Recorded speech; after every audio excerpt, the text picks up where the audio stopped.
भगवान तो भक्तों के लिए सब कुछ करने के लिए तैयार है, लेकिन ध्रुव प्रहलाद जैसा तो हम भगतन के भक्त हमारे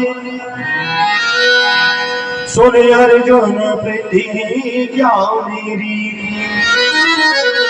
यही बात न जाने तारे।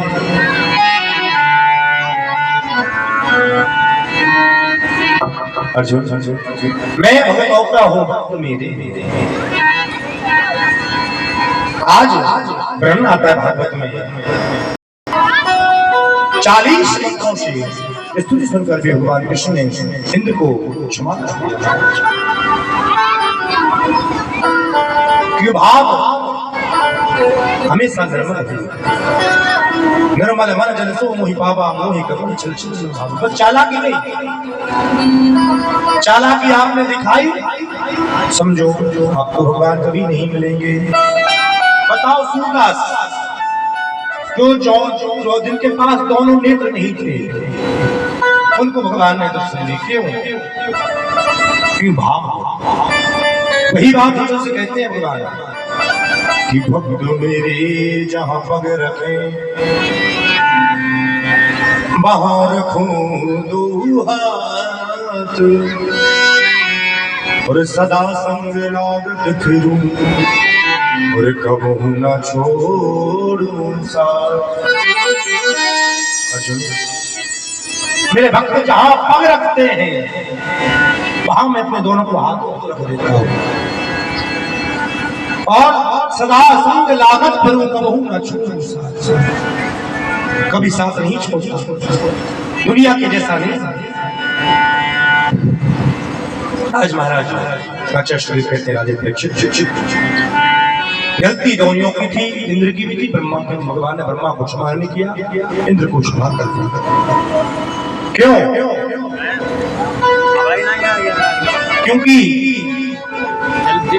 तुलसीदास जी सुंदर रचना कैसे यही कलयुग का परम विधाता, यही कलयुग का परम पिता मानस होई नहीं पाता, परम पिता मानस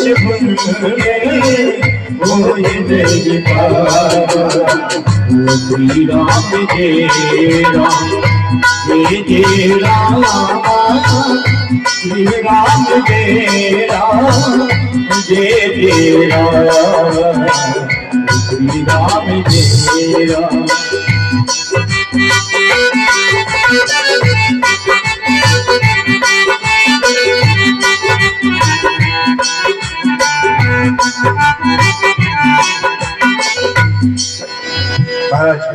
ये कलयुग का प्रताप है। आप निरंतर इस चीज को ध्यान रखिए। हमें तो मेरे गोविंद का स्मरण करना है। याद आएगी उनको कभी ना कभी, ऐसा विश्वास मन में रखना चाहिए। कृष्ण दर्शन तो देंगे कभी ना कभी, स्मरण कीजिए, क्योंकि ये बात यथार्थ सत्य है। यदि हमारा कोई है तो मेरे राघव है, उसके तत्पश्चात कोई हमारा नहीं है। ये बात अटल सत्य है।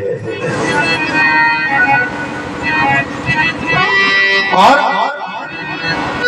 ये विचार भी करना, ये दुनिया है ना, ये बस दुनिया हंसने को बैठी है। कहीं कुछ बिगड़ जाए हमको कहने का मौका मिल जाए।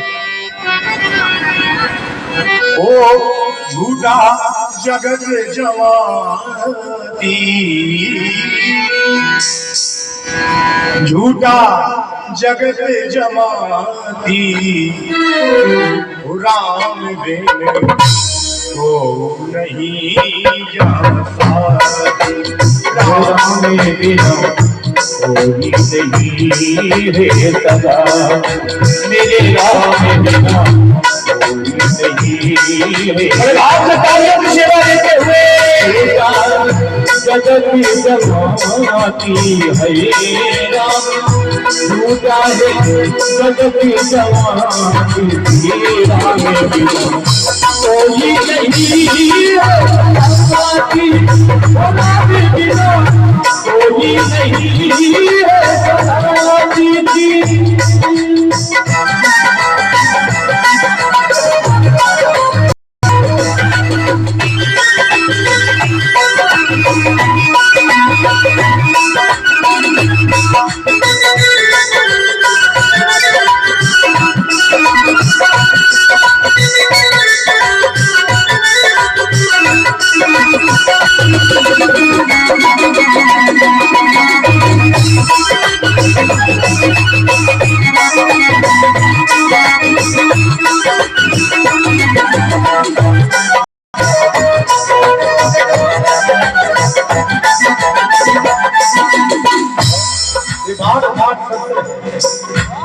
राम के बिना कोई किसी का साथ नहीं। तो ये हमें कब पता कब याद आता है जब चार लोग हमें कंधे पर रख के चले जाते हैं ना, तब क्या बोलते हैं राम नाम सत्य है। राम नाम सत्य कब याद आता कि हाँ ये सत्य है। एक किसी मुक्ति धाम के बाहर लिखा था तो मंजिल तो तेरी यही थी मुसाफिर, लेकिन आने में समय लगा दिया।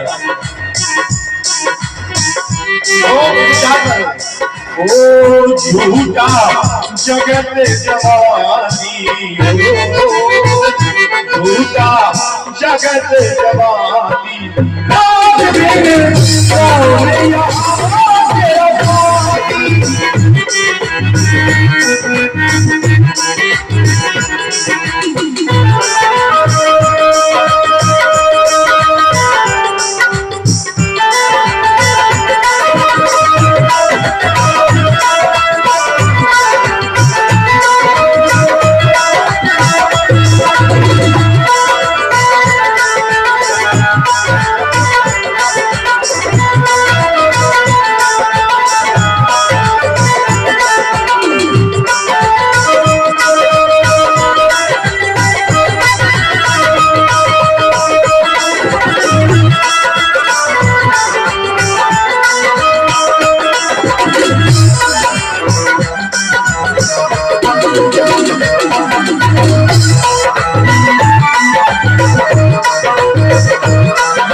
आप क्या कहते हैं?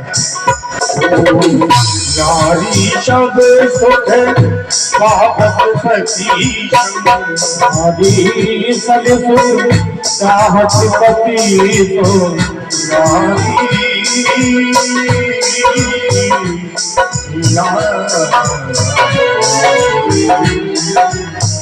नारी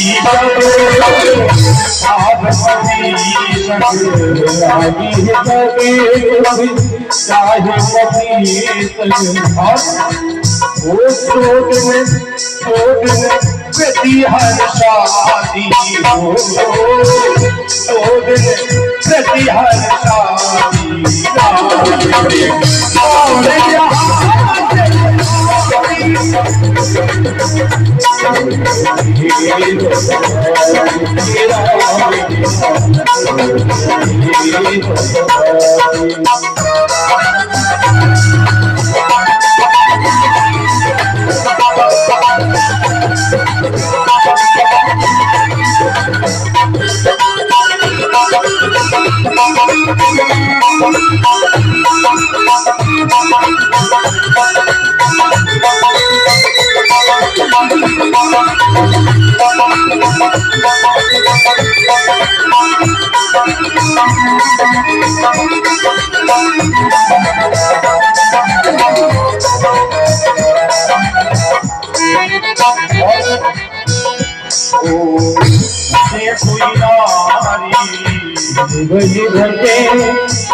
जब सोई नारी जब बल रूप घटे सुईदारी जब बजे रूपे घटे सोहिदारी जब बज रूप घटे सोहिदारी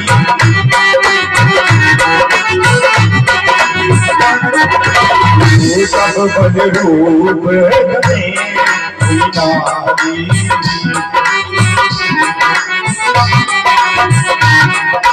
और वो कला करे दिन राती वो कला करे दिन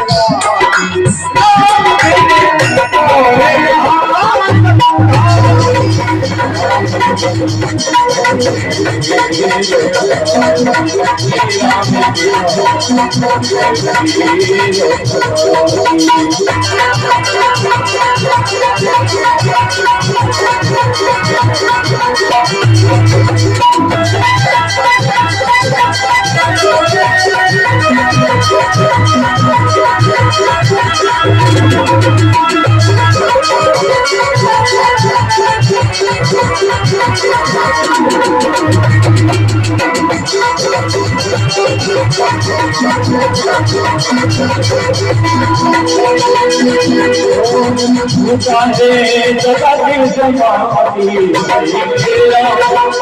चाहे जगत जमाती प्रिया के बिना ओहे प्रिया के बिना ओहे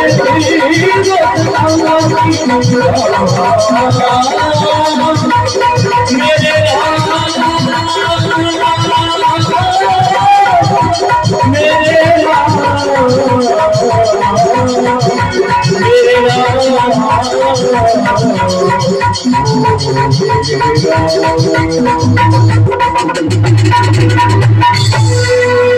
वृंदावन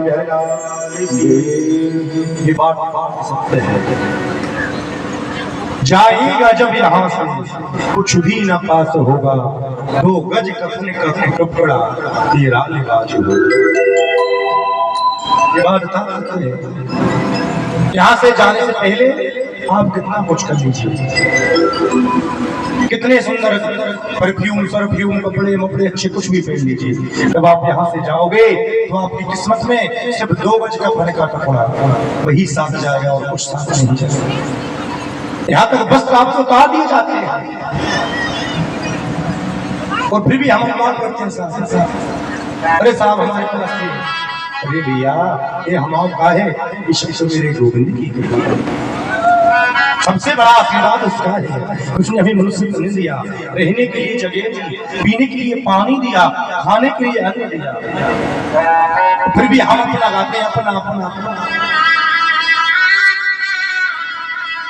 भाई ऊपर से भी मुट्ठी खोले आए थे, यहाँ से भी मुट्ठी खोले जाना ना, वहां से लेके आते ना यहाँ लेके जाएंगे। आज महाराज इधर मेरे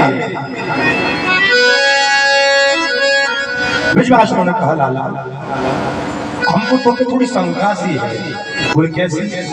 बोले हमको ये शंका है कि तू कह रहा ना भगवान है, यदि तू भगवान है तो हमको वैकुंठ के दर्शन करा दे। बोले अच्छा वैकुंठ के दर्शन करने आप सबको?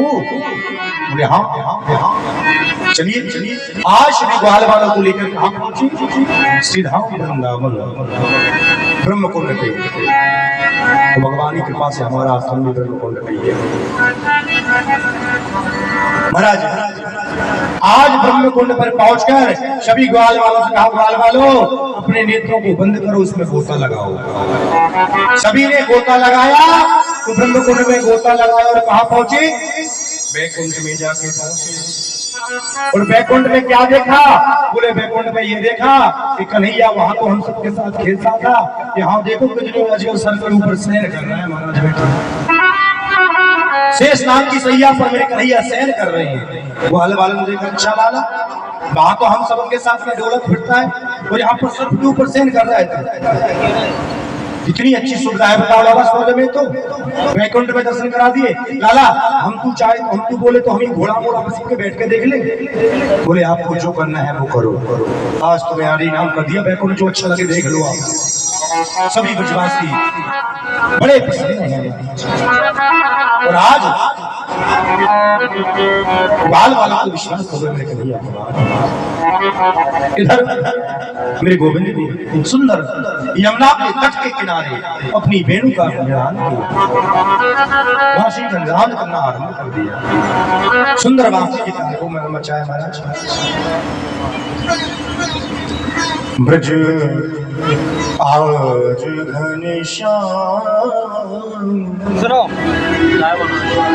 मोहे पावे ना विश्राम। आज मेरी कन्हैया सुंदर वेणु का बांसुरी का निरान आरंभ। यमुना तट का किनारा है, तारे अपनी शोभा को बढ़ा रहे हैं, चांद तारे सभी झलक रहे हैं। यमुना का किनारा है, रात्रि के समय है, शरद पूर्णिमा का दिन है। सुंदर बातें करना आरंभ करिए हमारे। गोपियों ने सुना जब बांसुरी को महाराज, तो जो गोपी जिस काम में लगी हुई थी उस सारे काम को छोड़ दिया। राजा परीक्षित ने सवाल किया, महाराज मुझे एक बात बताइए, ये गोपियां कौन है? बोले ये गोपियां एक शास्त्र नियम तो ये कहता है कि भगवान राम जब 14 वर्ष के लिए वनवास गए, जब वहां रघुवर को दंडक वन में निकलने लगे तो दंडक वन में वास करने वाले जितने भी दाढ़ी वाले जो संत थे, उन संतों ने जब मेरे राघवेंद्र सरकार को देखा तो मोहित हो गए। विचार किया कि प्रभु यदि हम स्त्री होते तो हमें आपकी सेवा करने का अवसर प्राप्त। तो मेरे कन्हैया ने, मेरे राघव ने आशीर्वाद दिया, चिंता मत करो, मैं चंद्रवंश में अवतार लूंगा, आप सब गोपी बन के आ जाना। वही संत आज गोपी बन के ब्रज में आ गए। सभी गोपियों ने सुंदर वेणु का परिणाम सुना, सभी अपने अपने ग्रह कार्य को भूल गए। एक बात और महाराज, हमारे ग्रंथ में 4 वेद हैं। कौन कौन से? ऋग्वेद, यजुर्वेद, सामवेद और अथर्ववेद। महाराज 4 वेदों का कांड, ज्ञान कांड, उपासना कांड और कर्म कांड। 80,000 मंत्र हैं किसमें? कर्म कांड में। कितने? 80,000। और फिर उसके बाद है 16,000 मंत्र हैं किसमें? उपासना कांड। उसके बाद परमात्मा के समीप चलने वाले उसका नाम है उपासना। 80,000 जो कर्म कांड के वेद मंत्र हैं, वही 80,000 वेद मंत्र आज बच में गोपियां बनकर आए हैं। महाराज सतरूपा, वरुणरूपा, सतसिद्धा, स्वसिद्धा, दैव्य कन्या, मध्य मनुष्य कन्या, सभी गोपियों के रूप में जन्म लिया है, सभी बच में आए हुए हैं।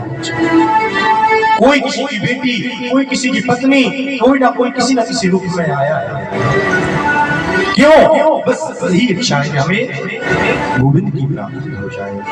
आज शरद पूर्णिमा का दिन है, श्री गोपियों ने बात को सुना तो सभी यमुना के किनारे दौड़ने लगे। रात्रि का समय है, गोपियों को आता हुआ देखकर मेरे कन्हैया बोले, देवियों आप इतनी रात को, वो भी हाँ यमुना तट। बोले क्यों आई हो? बोले महाराज बड़े अच्छी बात है ये तो, मतलब एक तो पहले बुलाते हो और फिर कहते हो क्यों आई हो? बोले भैया मैंने कब बुलाया आपको? बोले आप ही तो बांसुरी बजा रहे थे। तो भैया बांसुरी बजा रहा था, आपका नाम लिखा था क्या बांसुरी पे? आप क्यों आई हो? बोले हमको तो यही लगा ना कि आप हमको बुला रहे हो। बोले मैं आपसे बात कर, पतिव्रता स्त्री के लक्षण नहीं है। ऐसे ऐसे रात्रि के समय अपने पति को सोता हुआ छोड़कर कहीं दूसरी जगह पहुंच जाए, पतिव्रता स्त्रियों के लक्षण नहीं है। आज मेरे कन्हैया और गोपियों को पत्नियों के लक्षण समझाने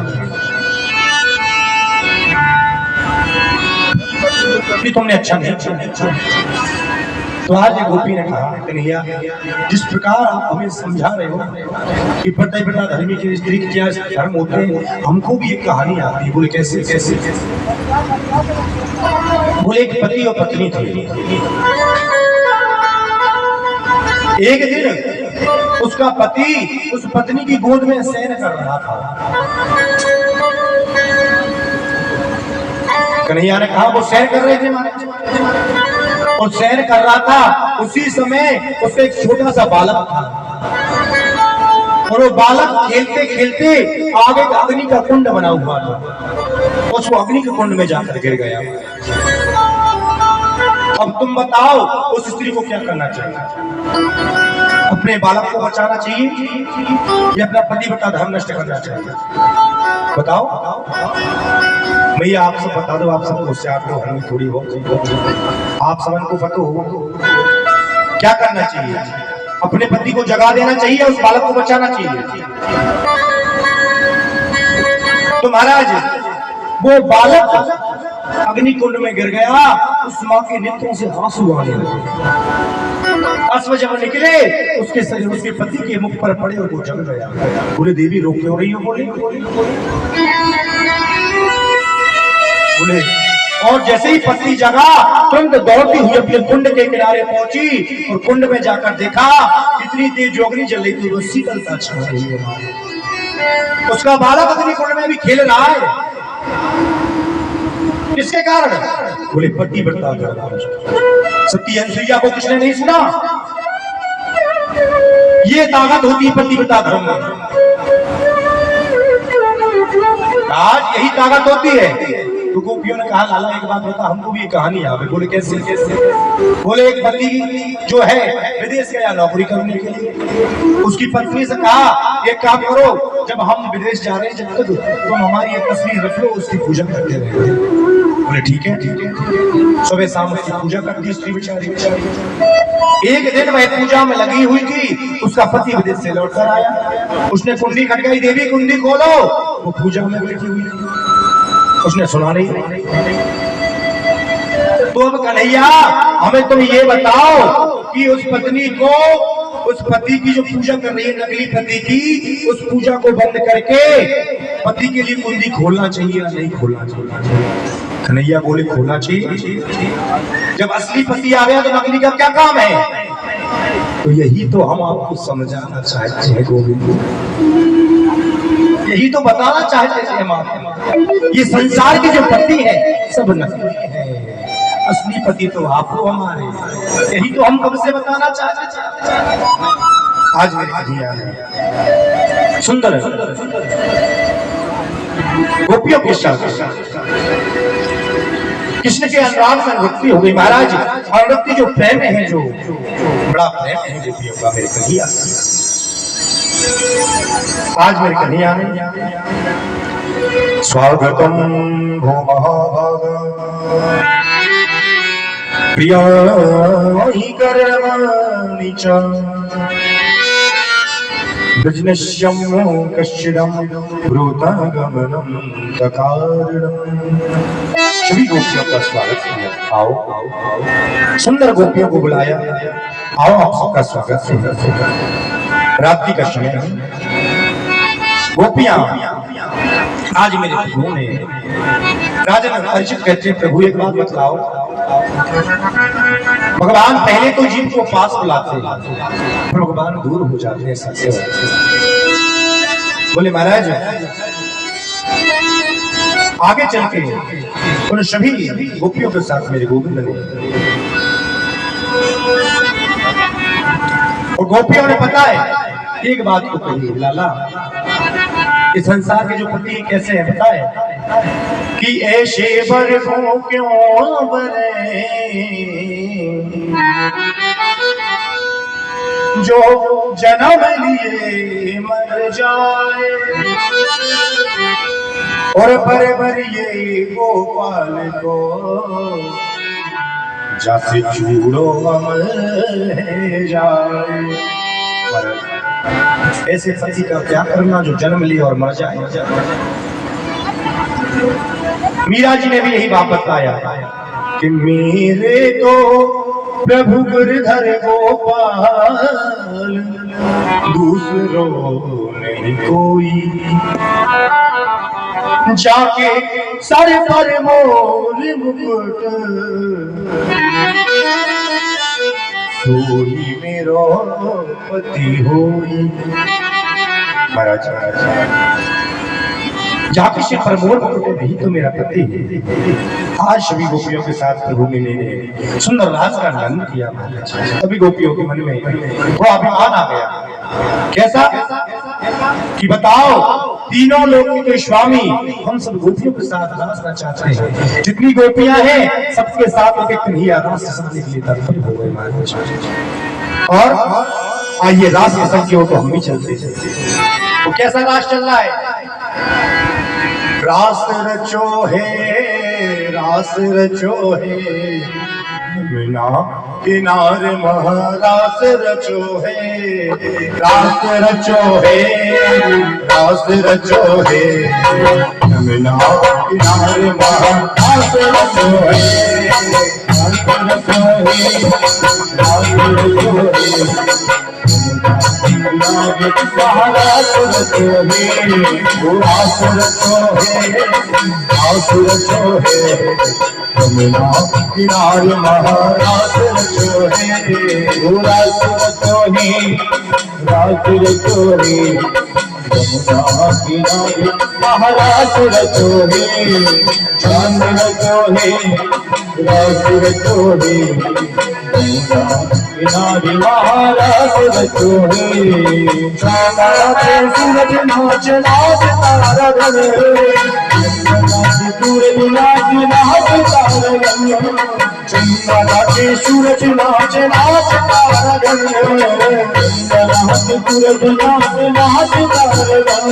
ओ मेरा मन गयो सखी पावन वृंदावन, ओ मन मेरा मन गयो सखी पावन वृंदावन, ओ मन मेरा मन गयो सखी पावन वृंदावन, ओ मन मेरा मन गयो सखी पावन वृंदावन।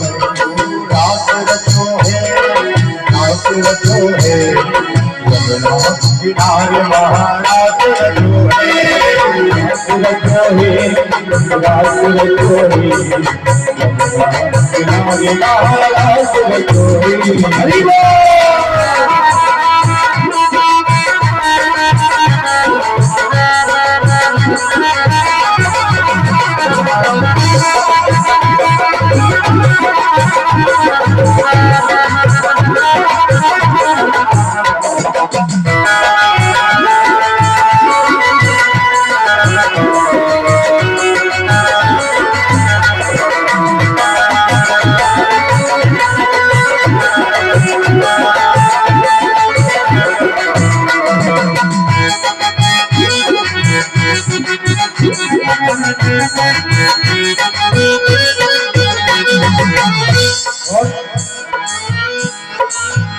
नाचे यमुना नाचे नाच सरयू संग, यमुना नाचे यमुना नाचे नाच सरयू संग, यमुना नाचे यमुना नाचे नाच सरयू संग, यमुना नाचे यमुना नाचे नाच सरयू संग। ओ राधा संग श्याम कृष्ण संग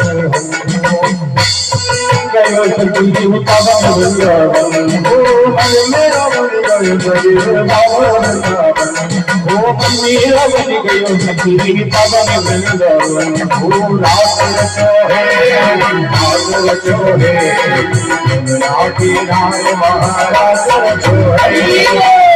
रास रचो है, रास रचो है, यमुना किनारे महारास रचो है। रास रचो है, रास रचो है, यमुना किनारे महारास रचो है।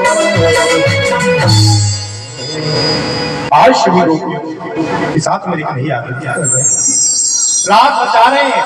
गोपियों को थोड़ा अभिमान हो गया, तो गोपियों को अभिमान हुआ तो मेरे कन्हैया ने अभिमान को दूर करने के लिए गोपियों के बीच रास्ते से अंतर्ध्यान हो गए। अंतर्ध्यान हुए सभी गोपियां घबराती हुई विचार करें कन्हैया कहाँ हो। आज वन से, वृक्षों से, बिल्व पत्तों से सबसे पूछते हैं आपने हमारे कन्हैया को देखा है? कोई कुछ जवाब नहीं देता।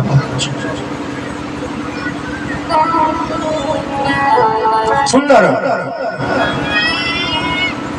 सभी गोपियां। और एक बात होता है, जब हम कार्तिक माह आते हैं ना, कार्तिक महीना और मैया की सब स्नान करते हैं कार्तिक में हम 5 दिन महीने घाट पर मिलते हैं ना, घाट अदला बदली करते हैं। वो किस कारण करते हैं? इसी के कारण करते हैं क्योंकि 5 दिन तक निरंतर गोपियों के ढूंढे पर मेरी कन्हैया ने दर्शन नहीं दी, इसलिए 5 दिन हम इधर उधर घूमते रहते हैं।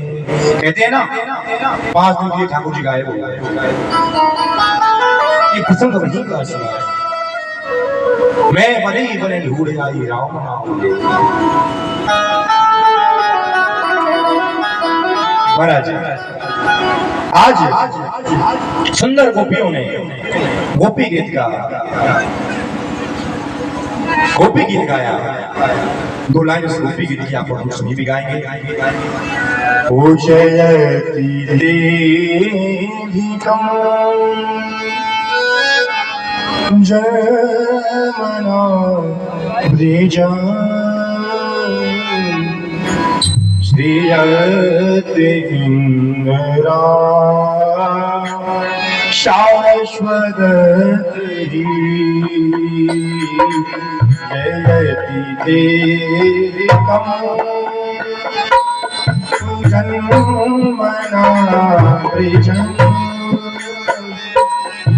श्रीयति इंद्रा शाश्वत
गोपी गीत का नाम किया।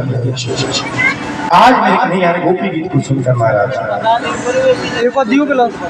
सुंदर दर्शन दिया। महाराज आज गोपियां कहती हैं, यदि ऐसा आप सोच रहे हो कि आप हमारे एक विषय हैं महाराज, आप एक बात कही, दशरथ जी आपके बिना क्षण भर जीवित नहीं रह सके। माता जानकी अशोक वाटिका में कितने दिन जीवित रह गई। एक प्रेम की बात कही तो दशरथ जी को अपने पुत्र के वियोग में प्राण त्याग दिया, और दूसरी तरफ माता जानकी आपके वियोग में कितने दिन तक इंतजार करती रही। हनुमंत लाल ने गले लगाकर राम को रुपये कहा, माता जानकी मेरे वियोग में जीवित नहीं रह सकते। इसका प्रमाण क्या है कि माता जीवित है अभी तक? भाई मुझे यहाँ तक विश्वास है माता जानकी अभी तक जीवित नहीं रही होगी। तो सुंदर गोष्ठों में तुलसीदास जी ने सुंदर चौपाई का वर्णन किया है कि नाम पहाड़ो देवश ऋषि ध्यान तुम्हार कपाट लोचन निज पद जी रहे और प्राण जाए की जानकी जी के प्राण तो कब से निकलने के लिए तैयार है, लेकिन आपका नाम जो रूपी धरोहर है फूल को निकलने नहीं दे रही है। गोपियों जिसका अनुभाव कृष्ण का दर्शन करें, गोपियां कहती हैं आप क्या कहोगे, आप क्या समझाओगे हमें, प्रेम क्या होता है आप क्या बताओगे। जो प्रेम गली में आया नहीं, प्रीतम का ठिकाना क्या जाने, जिसने कभी प्रेम किया ही नहीं, वो प्रेम निभाना क्या जाने। गोपियों की मन भावना के दर्शन दिए आज मेरे कन्हैया के साथ मेरी राधा मेरी किशोरी जी नृत्य कर रहे हैं।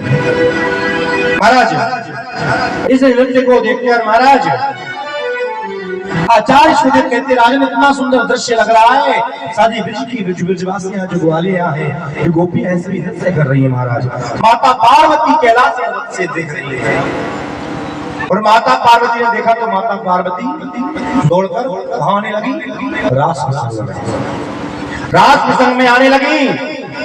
तो क्या हुआ, बाबा ने रोक लिया, देवी कहां जा रही हो, बोले रास रच रहा है उस रास में जा रहे हैं। बोले अच्छा एक काम करो हमको भी तो दिखाओ रास कैसा होता है। बोले महाराज वहां पर केवल स्त्रियां ही जाती हैं, मोहन के सिवा वहां कोई पुरुष न जावे रास में। बोले अच्छा, बोले हाँ, बोले एक काम करो क्या हमको स्त्री बना दो। तो कैसे जा रहे हैं, एक दिना भोले भंडारी, एक दिना भोले भंडारी, बन के नर से नारी वृंदावन आ गई है, आ गई है। एक दिना भोले भंडारी, एक दिना भोले भंडारी, बन के विजय नारी वृंदावन आ गई है,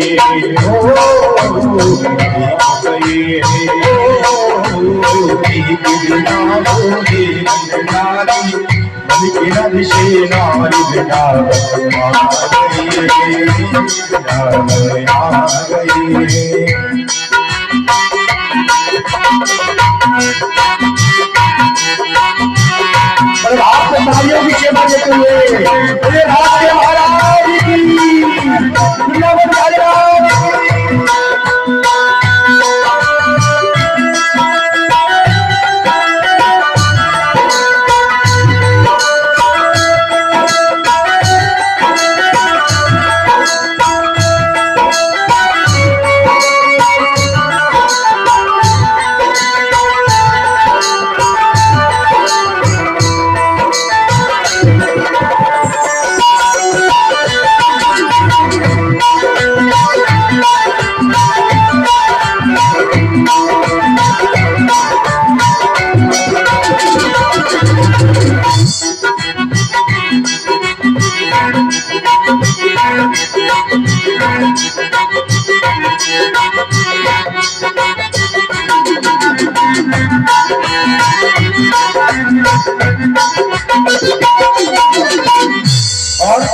पार्वती क्या बोले, ओ पार्वती से मैं भी चलूंगा तेरे साथ में, तेरे संग में।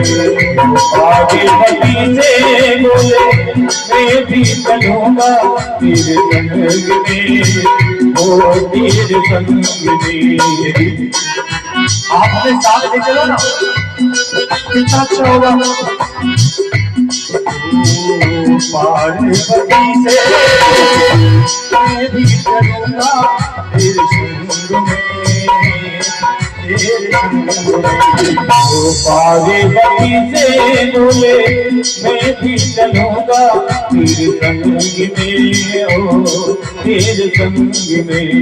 ओ राधा संग श्याम नाचे मैं भी नचूंगा तेरे संग में, तेरे संग में राधा संग श्यामी नाचे, राधा संग श्यामी नाचे, मैं भी नचूंगा तेरे संग में, ओ तेरे संग में।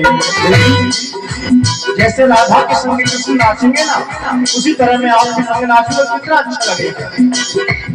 ओ रात रचे गो ब्रज में भारी, रात रचे गो ब्रज में भारी, हमें दिखाओ क्या वृंदावन आ गए, आ गए। इतना बोले बिहारी, इतना बोले बिहारी, गुरु जी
मेरे भोले कैसे दिलाऊं तुम रात में, ओ मेरे भोले स्वामी कैसे दिलाऊं तुम रात में, तुम रात में। कैसे दिलाऊं आपको मोहन की सिवा पुरुष न जाने पूरी रात में, पूरी रात में। मोहन के सिवा कोई पुरुष न जाने महारात में, महारात में। वैसे पुरुष वहां जाता नहीं है, यदि सबको पता चल गया ना तो बड़ी दिक्कत हो जाएगी। करेंगी ब्रज की नारी, करेंगी ब्रज की नारी, करेंगी ब्रज की नारी, करेंगी ब्रज की नारी। में आ गए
कितना बोले बंदारी, कितना बोले बंदारी,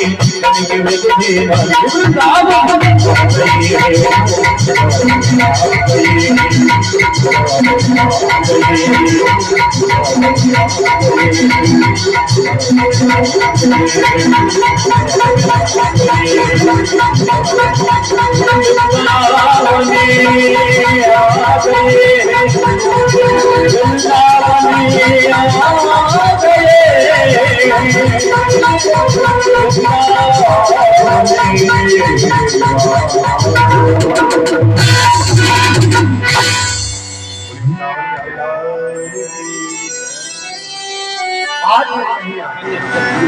रात में भूत बाबा भोलेनाथ सुंदर स्त्री का भेद धारण करके आए।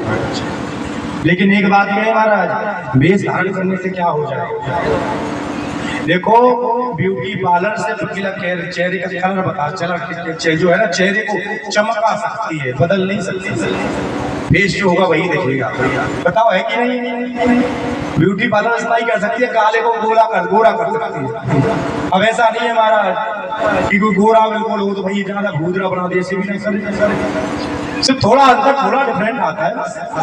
आज मेरी कन्हैया ने देखा कि भूत बाबन भोलेनाथ गलती से अपनी सर को उतारना भूल गए और राज करते करते करते ऊपर से जब चूनर खिड़की तो महाराज कन्हैया ने देखा, बाबा बताओ आप क्यों? बोले महाराज हमसे रहा नहीं गया, बस इसलिए आपके रास्ते में आ गए। उसी समय से, उसी दिन से मेरे कन्हैया ने मेरे बाबा का एक नाम और रख दिया, बोले गोपीश्वर भगवान की। आज भी वृंदावन में मेरे भोलेनाथ गोपी के रूप में विराजमान है, गोपीश्वर भगवान। आगे चले महाराज,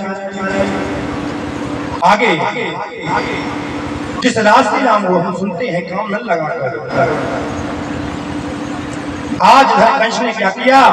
कंस के पास एक ही ताक है, कैसे भी करके मुझे कृष्ण को मारना। बस एक ही ताक लगाए बैठा, कैसे भी करो लेकिन कृष्ण को मार डालो। उद्धव आज महाराज इधर नारद जी ने कंस को जाकर दर्शन दिए। कंस से बोले महाराज क्या कर रहे हो बैठे बैठे? बोले क्यों? अरे कब तक मारोगे तुम्हारे दुश्मन कृष्ण को? जल्दी मारो। बोले बस महाराज आप बताओ क्या करना चाहिए। देखो पूरी जो हम आपको करके बता देते हैं, ऐसा ऐसा आप करते चलना काम हो जाएगा। बोले कैसा करना है? बोले सुंदर एक धनुष यज्ञ करवाओ। बोले ठीक है। और धनुष यज्ञ में एक प्रतियोगिता रखो कि जिस गांव में से जिसने अच्छा काम किया होगा उसको इनाम दिया जाएगा। किसी की नाव अच्छी चलती हो, व्यापार अच्छा चलता है, उसको दो। किसी की दूध बेचने पर सबको दो। उन्हीं में से कृष्ण और बलराम को भी न्योता भेजो। क्यों? क्योंकि उन्होंने भी अच्छे राक्षसों को मारा, बड़ा काम किया और इस लालच से वो ब्रजवासी तुम्हारे यहाँ पास आ जाएंगे इनाम के बहाने से। बोले बात तो सही है इस बात। बोले फिर क्या करें? बोले देखो तुम किसी को भेजोगे तो कोई जाएगा नहीं। बोले भेजे किसको? तुम्हारा जो अक्रूर तुम्हारा सारथी, उस अक्रूर को भेज दो, अक्रूर के साथ दोनों आ जाएंगे। बस यहीं आ जाए तो चुपके से मरवा डालो, सांप का सांप मर जाएगा, लाठी की लाठी नहीं कटेगी, दोनों ही काम हो जाएंगे। बोले महाराज ये तो अच्छी बात बताई। वो तुरंत वहां से अंदर ध्यान हुए और कहाँ पहुंचे? ब्रजमंडल में जहां मेरे कन्हैया गऊ को चरा रहे थे। कन्हैया शंकर बोले महाराज प्रभु क्या भूल गए हो? बोले क्या? बोले मुझे लगता है आप ग्वाल वालों के, बछड़ों के, गैयों के प्रेम में भूल गए कि आपका अवतार किसके लिए हुआ था। कंस को मारने के लिए आए तो यहाँ बछड़ों में बीत गए। आज मेरे कन्हैया बहुत सुंदर बात कही। नारद क्या कोई बैकुंठ का और राजा नहीं बन सकता?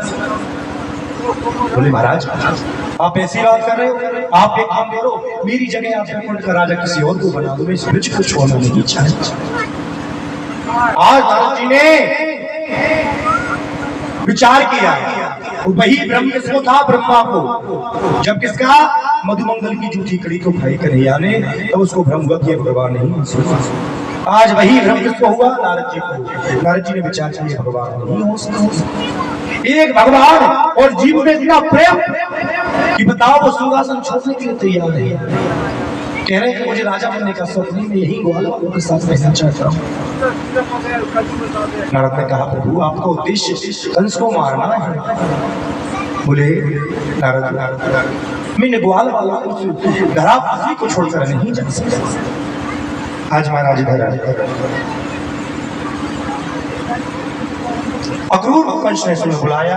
अक्रूर से कहा एक काम करो, तुम जाओ और कृष्ण और बलराम को से लेके अक्रूर ने विचार किया, बताओ कितना निर्दयी है ये। उन छोटे छोटे बालकों को मारने के लिए क्या योजना बनाई, यज्ञ धनुष यज्ञ करवाना, किसका धनुष। विचार किया यदि मैं नहीं जाऊंगा तो ये पापी कंस मुझे मार डालेगा, इससे अच्छा मैं जाऊं, यदि मेरी मुक्ति हो जाएगी तो कृष्ण और बलराम के हाथों से तो होगी। आज सुंदर पर रथ से अक्रूर जी ने बैठना आरंभ किया महाराज। अब महाराज अंदर बैठे, महाराज श्री धाम वृंदावन के लिए आए, जैसे कृष्ण बलराम दोनों भाई गाय चराकर लौट रहे थे महाराज। अक्रूर काका को देखा, काका क्या बात है, आप क्यों आए हो? बोले राजा कंस ने आपको बुलाया। अक्रूर जी ने कहा, काका हम आपसे एक बात कहें, ये बात आप माता यशोदा से जाकर पूछते हैं, यदि आपने ये बात कही वो हमें कभी नहीं जानेगा। आज महाराज समस्त ब्रजमंडल में ब्रजवासियों को पता लग गया कि कोई हमारे कृष्ण बलराम को ले लिया है। सारे ब्रजवासियों ने ब्रज को घेर लिया चारों तरफ से। बोले हम लाला को कहीं जाने नहीं देंगे। आज महाराज मेरे कन्हैया को थोड़ा करोड़ा।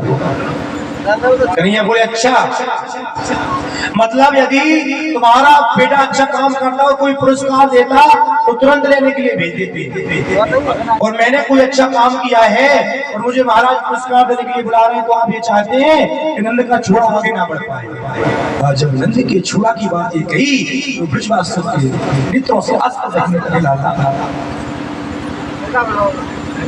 तो ये सोच भी कैसे सकता है कि तू यदि सिंहासन में बैठ जाएगा तो हमें दुख होगा।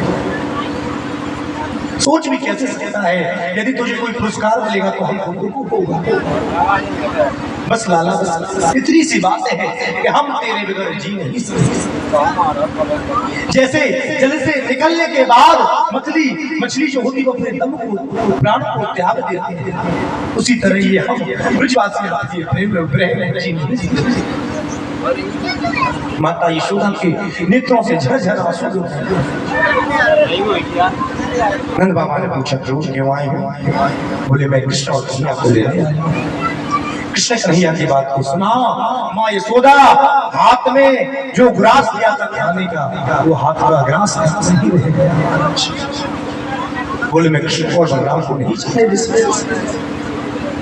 अरे महाराज नंद बाबा ने समझाए, देवी आके हम कब तक छुपाएंगे, एक ना एक दिन तो कंस से सामना होगा, और आप चिंता मत करो मैं स्वयं जाऊंगा।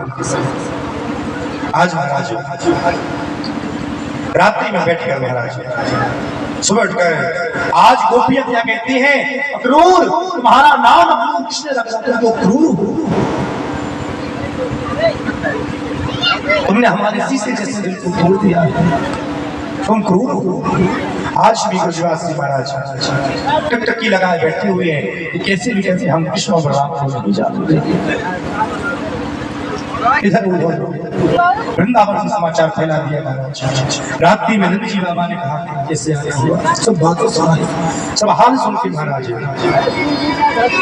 नंद बाबा ने सुंदर अपने ब्रजवासियों को लिया बैलगाड़ी तैयार, प्रातःकाल 4 बजे मेरे कन्हैया ने माता यशोदा के चरणों को स्पर्श किया और रथ पर बैठकर श्री मथुरा के लिए चले। गोपियों ने ब्रजवासियों ने रास्ते को जाओ, कन्हैया तुम हमें छोड़ने नहीं जा सकते, आप हमें छोड़ने से नहीं जा सकते। बोले गोपियों मुझे जाने दो, मेरे और भी कार्य हैं और मैं आपसे वादा करता हूं कि पुनः मैं आपके पास हूं। लेकिन गोपियों की जिद के आगे गोपियों ने एक शर्त रखी, यदि आप जाना चाहते हो तो चले जाओ, लेकिन हमारे लाश से होकर गुजरना पड़ेगा, कहीं ऐसे ही विचार नहीं है। आज मुझे कन्हैया ने सभी गोपियों को समझाया। कृष्ण बलराम में बैठे, माता यशोदा दौड़ती नंद भवन से पहुंची, जाकर कृष्ण और कन्हैया को गले से लगा। बोले लाला मुझको क्षमा कर देना। मैंने एक माखन के छोटे से छोटे के माखन के लिए मैंने कुछ मुखल से दान दिया था। मैंने कुछ कितना किया है ये बात जाकर तुम अपनी माता देवी से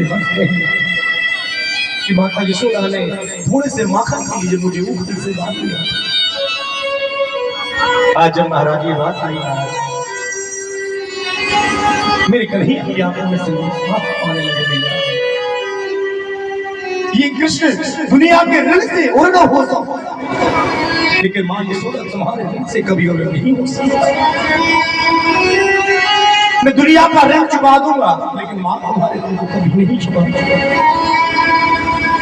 सभी गोपियां रो रही हैं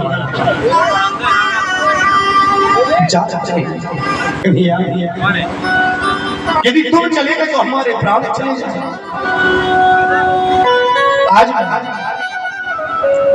सुंदर गोपियों ने कन्हैया से कहा सुंदर बात कहते हैं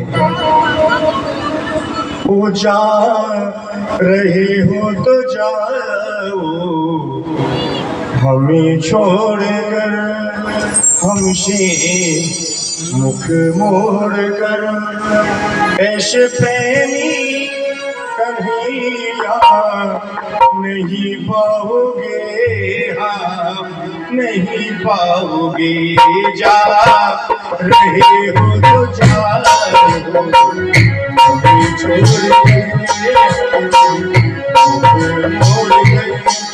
ऐसे प्रेमी कन्हैया नहीं पाओगे नहीं पाओगे।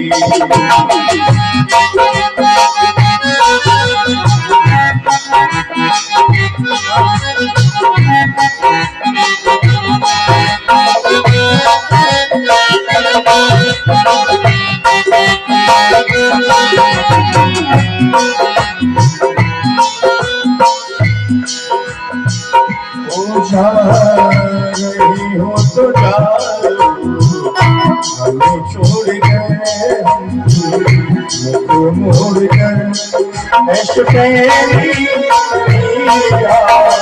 नहीं पाओगे जा रही हो तो जाओ छोड़ी तोड़ी ऐसा प्रेमी कन्हैया ऐसा प्रेमी कन्हैया नहीं पाओगे नहीं पाओगे। हो जा रहे हो तो जाओ छोड़ के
ये लगाए ये डालियां तेरे बचपन की साथी सवलियां। ये लता ये कदम की जो डालियां तेरे बचपन की साथी सवलियां। ये लगाए कदम की ये डालियां तेरे बचपन की साथी सवलियां। ये लगाए कदम की ये डालियां तेरे बचपन की साथी सवलियां। गलियों कहानी तेरी गा रही उनके गलियां कहानी तेरी गा रही। ऐसी गलियां नहीं पाओगे नहीं पाओगे नहीं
जाना चाहे